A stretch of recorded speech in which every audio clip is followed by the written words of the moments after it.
Hello students, जैसे कि हम लोग अभी यूनिट 1 में ही हैं और वेब एप्लीकेशन एंड सिक्योरिटी की बात हो रही है। सिक्योरिटी चल रही थी अभी, ऑनलाइन ट्रांजैक्शन से रिलेटेड क्या होता है, उसमें कैसे करना पड़ता है, इंटरनेट सिक्योरिटी आई। 8 सेशन ख़त्म हो चुके हैं और सेशन 11 हैं कुल नए सिलेबस के अकॉर्डिंग। तो सेशन 9, 10 एंड 11 बहुत छोटे हैं और ये इसी वीडियो में सब हमें देखना है। तो सेशन 9 है maintain work place safety, session 10 है प्रिवेंट एक्सीडेंट्स एंड इमरजेंसीज और सेशन 11 है protect health and safety at work. तो इसमें हमारा जो सेशन 9 है मेंटेन वर्क प्लेस सेफ्टी, तो इसमें सबसे पहले basic safety rules to follow at work place. जो भी सेफ्टी रूल्स हैं बेसिक हैं वो फॉलो ज़रूर होने चाहिए किसी भी काम करने की जगह पे। Fire safety, falls and slips, electrical safety, use of first aid, ये 4 चीज़ें हैं। सबसे पहले फायर संबंधित जितनी भी सेफ्टी होनी चाहिए, कोई स्लिप ना करे वर्क प्लेस में, ऐसी सुविधा होनी चाहिए। और इलेक्ट्रिकल पार्ट्स ऐसे हों जो नुकसान ना दे किसी को, कहीं शॉर्ट ना करें। और यूज़ ऑफ फर्स्ट एड का भी यूज़ आपको आना चाहिए। तो every organisation must follow a standard set of safety rules and procedure. सभी ऑर्गेनाइजेशन को फॉलो करनी चाहिए जो भी आप स्टैंडर्ड्स होते हैं सेफ्टी रूल्स के, उसको और प्रोसीजर को। These rules must be stated and displayed clearly at important area. सभी इंपॉर्टेंट एरिया में उसको डिस्प्ले करना चाहिए जिससे सभी लोग पढ़ते रहें, जानते रहें, देखते रहें। All the employees must be given a demonstration and training to follow safety rules. सभी एम्प्लॉयों को सिखाया जाना चाहिए, ट्रेनिंग दी जानी चाहिए सेफ्टी रूल्स को फॉलो करने की। Basic fire safety rules in an organisation कौन कौन से हैं? Fire escape plans must be installed at proper level. फिर conduct regular drills, maintenance of safety equipment must be taken care of regularly. ये safety rules follow करना है सबको। फिर falls and slips safety rules में क्या है? Work place must be proper ventilated, ventilation अच्छा होना चाहिए वर्क प्लेस में। Floor must B clean and dry, सूखा और साफ़ होना चाहिए। Oil spills dust must be immediately clean, कोई भी तेल गिरा हो, धूल धक्कड़, उसको तुरंत साफ होना चाहिए। Smoke alarm must be placed at proper interval. Smoke alarm लगे रहेंगे तो कहीं आग लगेगी, धुआं होगा तो धुएँ को वो सेंस करके अलार्म बजता है। कि work place no smoking zone, पूरे वर्क प्लेस को नो स्मोकिंग जोन बना के रखना चाहिए। फिर तीसरी बात आती है इलेक्ट्रिकल सेफ्टी रूल्स की।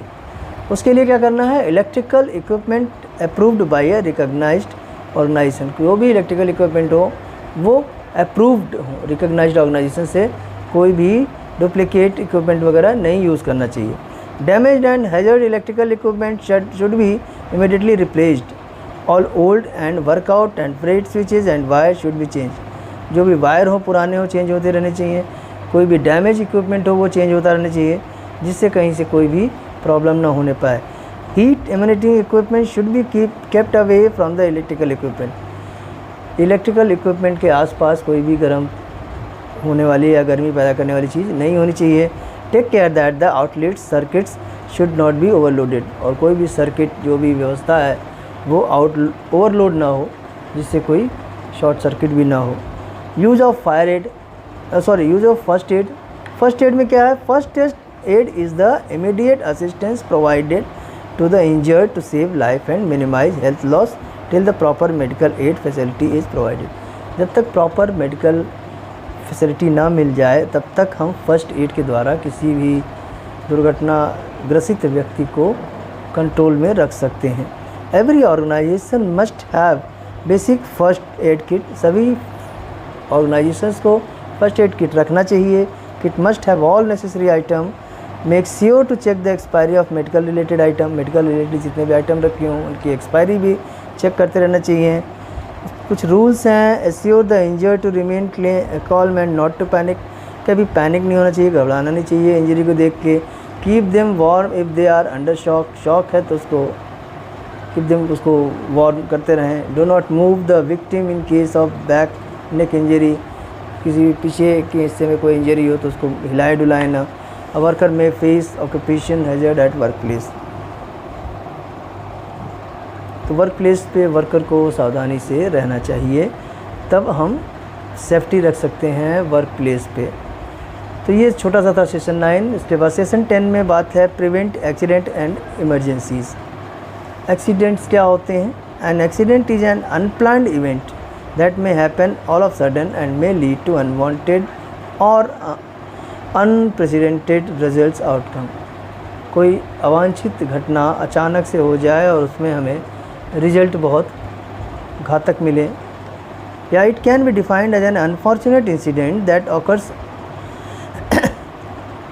unintentionally causing hazards result और इंजरी और अनवांटेड रिजल्ट। कुछ अवांछित परिणाम हमें मिले, नुकसानदायक परिणाम मिले, ऐसी अचानक से घटी घटना वो हमारा एक्सीडेंट कहलाती है। और इमरजेंसी क्या होती है? Any unexpected situation that needs immediate attention and action. Emergency कोई अचानक ऐसी सिचुएशन आ जाए कि हमें अटेंशन और एक्शन पे ध्यान देना है तुरंत, वो हमारी इमरजेंसी होती है। इमरजेंसी सिचुएशन कब बनती है? An emergency situation might pose sudden risk of life, property, health etcetera and needs intervention to prevent deteriorating result hazard. Accident क्या होते, कितने तरीके के हैं इसमें बताए गए हैं। Accident at work place, work place पे एक्सीडेंट हो सकता है, जैसे स्लिप कर जाएं, गिर जाएं या आग लग जाए। इंडस्ट्रियल डिसीज़ है, इलनेस है, औद्योगिक बीमारियां हैं, कभी गैस निकलने लगती हैं उद्योगों से, फैक्ट्रियों से। रोड ट्रैफिक एक्सीडेंट होता है, ये भी एक्सीडेंट है। क्लिनिकल एक्सीडेंट्स हैं, स्पोर्ट्स रिलेटेड एक्सीडेंट हैं। तो वर्क प्लेस एक्सीडेंट में include injuries that are cause to worker due to fall, slip and trips. क्या होता है? Slip and call accidents may occur at any working environment and the injuries may vary from minor age to major server accident। फिर emergency situation कैसे आती है? क्या क्या हो सकती है?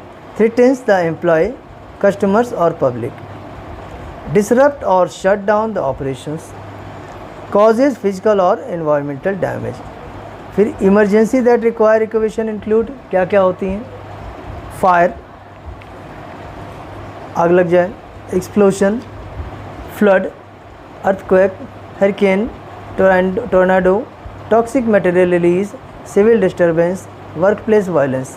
ये सभी चीज़ें हमारी इमरजेंसी के अकॉर्डिंग इमरजेंसी के अंतर्गत रखी गई हैं। फिर हैंडलिंग एक्सीडेंट्स, एक्सीडेंट कैसे हैंडल किया जाता है, कैसे कर सकते हैं? Accident must be handled carefully, सावधानीपूर्वक करना है handle. The accident should be handled compassionately without assigning blame on others। किसी और पर ब्लेम नहीं करना है, हैंडल करना है। Every organization must follow SOP for accident handling। Safety measures must be placed to prevent workplace accident। Immediately call the medical team for an injury। Stay alert, pay attention to and follow emergency drill। कोई भी लापरवाही नहीं करनी है, सावधानीपूर्वक उसको handle करना है। कोई भी एक्सीडेंट हो, इमरजेंसी हो, उस समय हमें भगदड़ नहीं मचानी, पैनिक नहीं क्रिएट करना है। तो ये हमारी सेशन 10 थी। और सेशन 11 में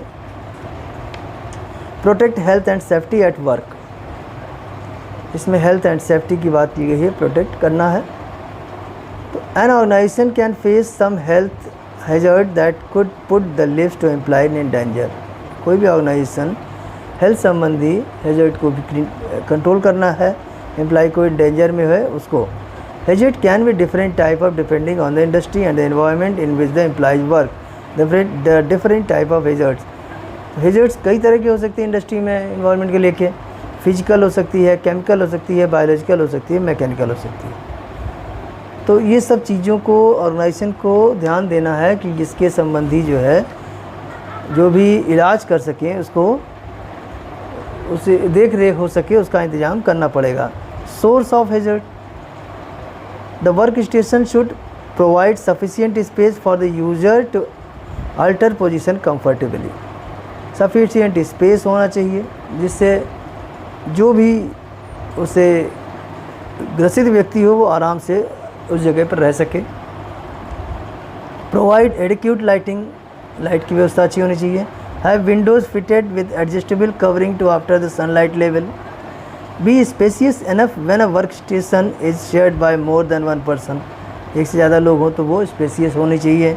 the display screen should display well defined characters और एडिक्यूट साइज एंड स्पेसिंग। जो डिस्प्ले स्क्रीन होती है वो well defined characters of adequate size and spacing, size भी अच्छी हो और स्पेसिंग अच्छी हो। Have a stable image, image उसमें स्टेबल हो। Have easily adjustable brightness and contrast, brightness और कंट्रास्ट आसानी से एडजस्ट हो सके। ये सब डिस्प्ले स्क्रीन की बात हो रही है, आजकल हर ऑर्गेनाइजेशन में स्क्रीन लगी होती हैं। Tilt and very easy to suit the user. Be free from glare and reflection, reflection वगैरह सही होना चाहिए। Use a separate base for the screen और an adjustable table, adjustable table होनी चाहिए, उसके अकॉर्डिंग स्क्रीन से दूरी, नज़दीकी, ऊपर नीचे सेट कर सकें। फिर द कीबोर्ड, कीबोर्ड के साथ भी कुछ करना है।